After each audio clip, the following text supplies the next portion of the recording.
नमस्कार, study sir जी YouTube channel में आप सभी का स्वागत है। आज हम इस वीडियो में बात करने वाले हैं प्री बोर्ड एग्जामिनेशन कक्षा 10वीं में जो आज हिंदी का पेपर हुआ है। ये पेपर आपका सेकंड शिफ्ट में हुआ है, तो इस पेपर की आंसर की क्या होने वाली है इस विषय में हम यहाँ पर डिस्कस करने वाले हैं। तो आइए वीडियो शुरू करते हैं। जैसे कि आप सबको पता है, सबसे पहले एक अपठित एक गद्यांश आया हुआ था। इस गद्यांश को पढ़ करके आपको आंसर देने थे। तो आइए शुरू करते हैं। इस गद्यांश के आधार पर देखिए, जो हमारा सबसे पहला प्रश्न था उसमें क्या है, एक कथन दिया गया था। ठीक है, कथन ए और कथन आर दोनों को पढ़ करके आपको इसका आंसर लगाना था। तो हम यहाँ पर सीधे आंसर की बात करेंगे। तो इसका आंसर क्या होगा, तीसरा नंबर, यानी कथन ए सही है और कारण आर कथन ए की सही व्याख्या करता है। ठीक है, हमारा अगला प्रश्न क्या है, देखिए पंचशील नियम क्या है। इस कथन के लिए उपयुक्त विकल्प का आपको चयन करना था। एक नंबर में है चोरी न करना, दूसरे नंबर में है सत्य न बोलना, तीसरा है नशा न करना और चौथा है हिंसा ना करना। तो इसका आंसर क्या होगा, इसका आंसर हो जाएगा चौथा नंबर, यानी कथन 1, 3 और 4 सही है। ठीक है, तो जिन बच्चों ने चौथा आंसर लगाया है उसकी आंसर बिल्कुल सही हो गए। ठीक है, आइए अगले प्रश्न की बात करते हैं। अगले प्रश्न में क्या है, कॉलम दी गई है। इस कॉलम को के साथ आपको क्या करना था, मिलान करना था और मिलान करने के बाद जो है आपको इसका आंसर देना था। ठीक है, तो देखिए बुद्ध का जन्म कहाँ हुआ है, सब बच्चों को पता है कहाँ हुआ था, लुम्बिनी में हुआ था। कहाँ हुआ था, लुम्बिनी में। बुद्ध ने कहाँ पर उपदेश दिया था, सारनाथ में दिया था। और बुद्ध को जो है ज्ञान की प्राप्ति कहाँ हुई थी, बोध गया में हुई थी। ठीक है, इस प्रकार आपको मिलान करना था। तो यहाँ पर आंसर हमारा क्या हो जाएगा, इस मिलान को दर्शाने के लिए हमें जो है तीसरा ऑप्शन जो है चुनना था। ठीक है, तीसरा ऑप्शन तीसरा ऑप्शन जो है आपका सही हो जाएगा। ठीक है, आइए बात करते हैं चौथे प्रश्न की। चौथे प्रश्न में देखिए क्या कहा गया है कि गद्यांश के अनुसार दुखों का मूल कारण क्या है और क्यों है। तो इसके उत्तर में आपको क्या लिखना है, दुखों का जो है मूल कारण क्या है, इच्छा। क्योंकि इंसान संसार में तरह तरह की इच्छाएं करता है और जब मनुष्य की इच्छाएं पूरी नहीं होती है तो मनुष्य को क्या मिलता है, दुख मिलता है। ठीक है, यहाँ पर आपका आंसर लिखा हुआ है। इस प्रकार आपको पैराग्राफ से देख करके लिखना था। अगला हमारा प्रश्न क्या, ध्यान दीजिए कि महाभिनिष्क्रमण और महापरिनिर्वाण क्या है। तो देखिए, महाभिनिष्क्रमण बुद्ध के त्याग की घटना है और महापरिनिर्वाण क्या है, बुद्ध का निधन की जो है घटना है। ठीक है, तो इन दोनों को आपको जो है पैराग्राफ से देख करके लिख लेना था। आइए बात करते हैं प्रश्न नंबर 2 की। प्रश्न नंबर 2 में क्या है, एक पद्यांश है यानी एक कविता है। इस कविता को पढ़ना था और इसके आधार पर आपको उत्तर देना था। तो आइए सीधा प्रश्न में चलते हैं। हमारा पहला प्रश्न क्या है, इस काव्यांश में किसके गुणों का वर्णन किया गया है। तो इसके उत्तर में क्या लिखना है, कर्मवीरों का। क्या लिखना है, कर्मवीरों का। खा नंबर आपका प्रश्न क्या है कि कवि ने किस विशेषताओं के बिना जिंदगी को व्यर्थ कहा है। उचित विकल्प का चयन करिए और आपके सामने 4 ऑप्शन दे दिए गए हैं और आपको जो है इसे क्रम से लगाना था। ठीक है, मैंने आपको बताना था इनमें से कौन सा सही है। तो इसके उत्तर में क्या हो जाएगा, दूसरा आपका जो है सही हो जाएगा, कथन ए 1, 2 और चौथा जो है सही हो जाएगा। ठीक है, इसके बाद बात करते हैं अगले प्रश्न में। गा नंबर में क्या, देखो 2 कथन दे दिए गए हैं और दोनों कथनों को जो है आपको पढ़ करके आंसर लगाना था। तो इसका उत्तर क्या हो जाएगा, इसका उत्तर आपका हो जाएगा 3 नंबर। क्या हो जाएगा, 3 नंबर, यानी हमारा जो कथन ए है वो सही है और जो कथन आर है वो ए की बिल्कुल सही व्याख्या करता है। ठीक है, तो आपका आंसर क्या हो जाएगा, तीसरे नंबर का जो है यहाँ पर आपका आंसर हो जाएगा। ठीक है, अगला प्रश्न है हमारा चौथा, जिसमें क्या कहा गया कि इस काव्यांश में वीरों की 2 विशेषताएं जो बताई गई हैं वो आपको लिखना है। तो पहली विशेषता क्या है, संकट से घबराते नहीं है। दूसरी विशेषता क्या है, आपदाओं से डरते नहीं है। इसके अलावा और भी बातें बताई गई हैं, किसी काम के लिए मना नहीं करते हैं और हर काम को पूरा करते हैं। इस प्रकार जो है आप वीरों की विशेषताएं बता सकते हैं।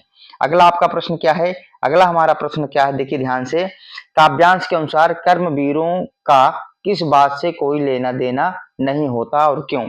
इसके उत्तर में आपको क्या लिखना है, कर्मवीरों का पथ के सरल या कठिन होने से कोई वास्ता नहीं होता क्योंकि वे संकटों और आपदाओं को देखकर पीछे नहीं हटते। इस प्रकार जो है आपको दूसरे प्रश्न के जो है उत्तर लिखने थे। आइए बात करते हैं खंड खा, जिसमें व्यावहारिक व्याकरण के जो है यहाँ पर प्रश्न दिए गए हैं। सबसे पहले प्रश्न नंबर 3 देख लीजिए। प्रश्न नंबर 3 में क्या, आपको रचना के आधार पर वाक्य के भेद बताने थे। ठीक है। तो हमारा पहला प्रश्न क्या है का नंबर में, नवाब साहब ने खीरों की फाकों को सूंघा और खिड़की के बाहर फेंक दिया। इसे आपको सरल वाक्य में बदलना था। इसका उत्तर क्या हो जाएगा, देखिए ध्यान से देख लीजिए। नवाब साहब ने खीरों को सूंघकर खिड़की से बाहर फेंक दिया, ठीक है। अगला हमारा प्रश्न क्या है खा नंबर में, खा नंबर में क्या दिया गया है, जब वर्षा होती है तब मोर नाचने लगते हैं। इसे आपको संयुक्त वाक्य में बदलना था। तो इसका उत्तर क्या हो जाएगा, वर्षा होती है और मोर नाचने लगते हैं, ठीक है। अब बात करेंगे अगले प्रश्न की। गा नंबर में देखिए क्या कहा गया है, संत के आने पर लोग स्वागत में खड़े हो गए। इसे आपको मिश्र वाक्य में बदलना था। तो उत्तर क्या हो जाएगा कि जब संत आए तब लोग स्वागत में खड़े हो गए। अगले प्रश्न की बात करते हैं घ नंबर में, एक चश्मे वाला है जिसका नाम कैप्टन है। रचना की दृष्टि में वाक्य का भेद आपको यहाँ पर लिखना था। तो उत्तर क्या हो जाएगा आपका, मिश्र वाक्य। क्या हो जाएगा, मिश्र वाक्य, ठीक है।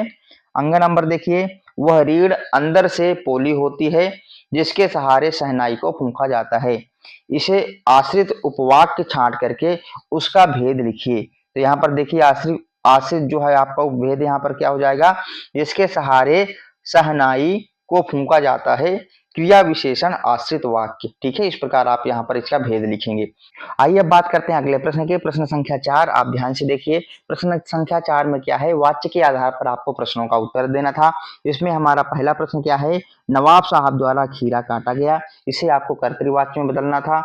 उत्तर क्या हो जाएगा, नवाब साहब ने खीरा काटा था, ठीक है। अगला प्रश्न क्या है खा नंबर, बाल गोविंद भगत हर वर्ष गंगा स्नान करने जाते थे। वाच्य पहचान करके आपको इसका भेद बताना था। तो उत्तर क्या हो जाएगा, इसमें जो है कर्तृवाच्य है। क्या है इसमें, कर्तृवाच्य, ठीक है। अगला हमारा ग नंबर का प्रश्न क्या है, पान वाला दूसरा पान मुंह में ठूंस चुका था। कर्मवाच्य में आपको इसे बदलना था। तो उत्तर देखिए क्या हो जाएगा, पान वाले द्वारा दूसरा पान मुंह में ठूंसा जा चुका था। इस प्रकार जो है आपको इसके उत्तर लिखने थे। आइए बात करते हैं अगले प्रश्न में।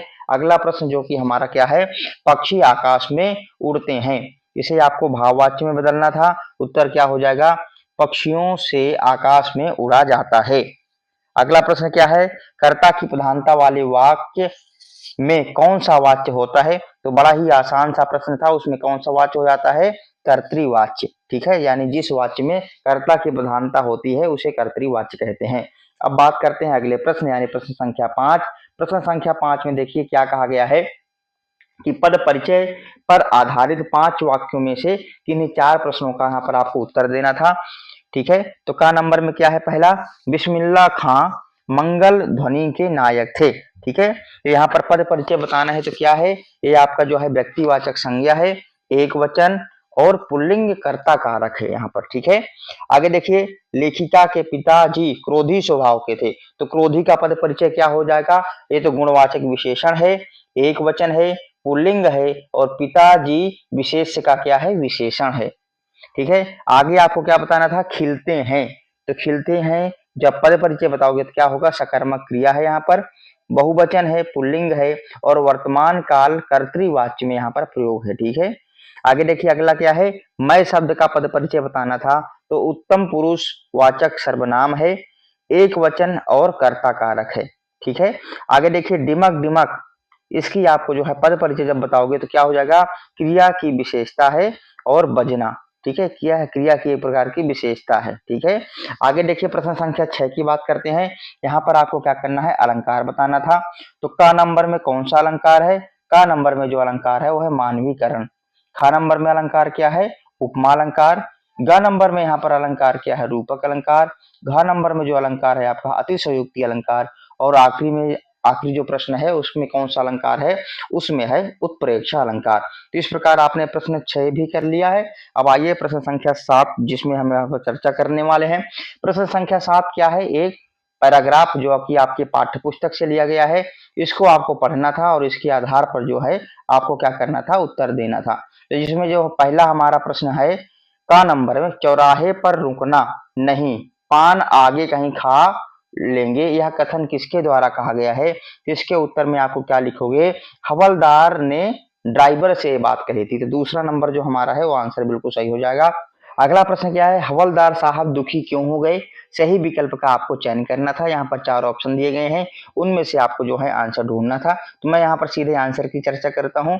आंसर यहाँ पर क्या हो जाएगा, चौथा नंबर, यानी कथन 1, 2 और 3 जो है आपके सही थे। ठीक है, चौथा जो आपका ऑप्शन है वो यहाँ पर गलत हो जाएगा। आगे बात करते हैं अगला प्रश्न, जिसमें 2 कथन दिए गए हैं और कथन के आधार पर जो है आपको उत्तर बताना था। तो इसका उत्तर क्या हो जाएगा, कथन ए बिल्कुल सही है और कथन जो आर है वो ए की जो है बिल्कुल सही व्याख्या करता है। इस प्रकार जो है आपको इसके उत्तर देने थे। आइए बात करते हैं घ नंबर। तो घ नंबर में हमारा पहला प्रश्न क्या है, सरकंडे का चश्मा क्या दर्शाता है? तो इसके उत्तर में क्या लिखोगे, भावी पीढ़ी की देशभक्ति। क्या दर्शाता है, भावी पीढ़ी की देशभक्ति। और इसके आधार पर जो हमारा अगला प्रश्न है, कस्बे में घुसने से पहले ही हवलदार साहब का क्या ख्याल था? तो इसके उत्तर पे क्या लिखोगे, मूर्ति पर चश्मा नहीं होगा। इस प्रकार उनका ख्याल था। आइए बात करते हैं प्रश्न संख्या 8, जिसमें क्या है, आपके जो है पाठ के आधारित कुछ प्रश्न है, इनका उत्तर आप अपने पाठ्य पुस्तक से देख करके लिख सकते हैं। ठीक है, हम यहाँ पर बात करेंगे प्रश्न नंबर 9 की। प्रश्न नंबर 9 में क्या है, एक पद्यांश दिया गया है, इस पद्यांश को पढ़ना है और इसके आधार पर आपको क्या करना था, उत्तर देना था। ठीक है, तो हम सीधे उत्तर पे पहुंच चलते हैं। प्रश्न संख्या 9 में पहला प्रश्न हमारा क्या है, प्रस्तुत पद में वक्ता और श्रोता कौन है? तो आपको क्रमशः बताना है। तो यहाँ पर वक्ता कौन है, लक्ष्मण है, और श्रोता कौन है, परशुराम। तो हमारा आंसर क्या हो जाएगा, तीसरा। ठीक है, बाकी चर्चा करते हैं। सुर महिषुर हरिजन अरुगाई, हमरे कुल इंद्र पर न सुराई। पंक्ति में कुल परंपरा के बारे में क्या बताया गया है? इसका आपको सही जो है विकल्प चुन करके बताना है। तो यहाँ पर 4 विकल्प दे दिए गए हैं, उन विकल्पों के आधार पर आपको उत्तर देना था। आइए सीधा देखते हैं इस प्रश्न का उत्तर क्या होगा। जब इस प्रश्न के उत्तर की बात करेंगे तो इसका उत्तर क्या हो जाएगा कि कथन 1, 2 और 3 सही है। जो हमारा चौथा प्रश्न है आखिरी और चौथा जो हमारा कथन है वो क्या है, गलत है। ठीक है, जब गा नंबर की बात करेंगे तो दो यहाँ पर फिर से आपको क्या दिया गया है, कथन दे दिए गए हैं और इन कथन के आधार पर आपको उत्तर देना था। तो हमारा उत्तर क्या हो जाएगा कि कथन जो ए है वो सही है, लेकिन कथन आर ए की सही व्याख्या नहीं करता है। आइए अगले प्रश्न की बात करते हैं। घ नंबर में भृगुसुत और महाभटमानी शब्द किसके लिए यहाँ पर प्रयोग किए गए हैं? तो उत्तर में क्या लिखोगे आप, दूसरा यानी परशुराम। क्या लिखोगे, परशुराम जो है आपका उत्तर हो जाएगा। तो इस प्रश्न का आखिरी प्रश्न क्या है, लक्ष्मण के अनुसार परशुराम क्या करने का प्रयास कर रहे थे? तो यहाँ पर आपको कुछ विकल्प दिए गए हैं, इन विकल्पों को आपको क्या करना है, सही क्रम में लगाना है। तो इस प्रश्न का उत्तर क्या हो जाएगा, कि हमारा जो कथन पहला है और जो कथन दूसरा है वो सही है, बाकी कथन जो है सही नहीं है। इसके अलावा जो आगे के प्रश्न है आपके पाठ्य पुस्तक से हैं, इन प्रश्नों का उत्तर आप विद्यार्थी स्वयं कर लिए होंगे और कर करके अपने पाठ्य पुस्तक से जो है अवश्य मिला लिए होंगे। आशा करता हूं सभी बच्चों का एग्जाम बहुत अच्छे से हुआ होगा। यदि अभी तक आपने हमारे चैनल को सब्सक्राइब नहीं किया है, कृपया हमारे चैनल को सब्सक्राइब करें। वीडियो देखने के लिए आप सबका बहुत बहुत धन्यवाद।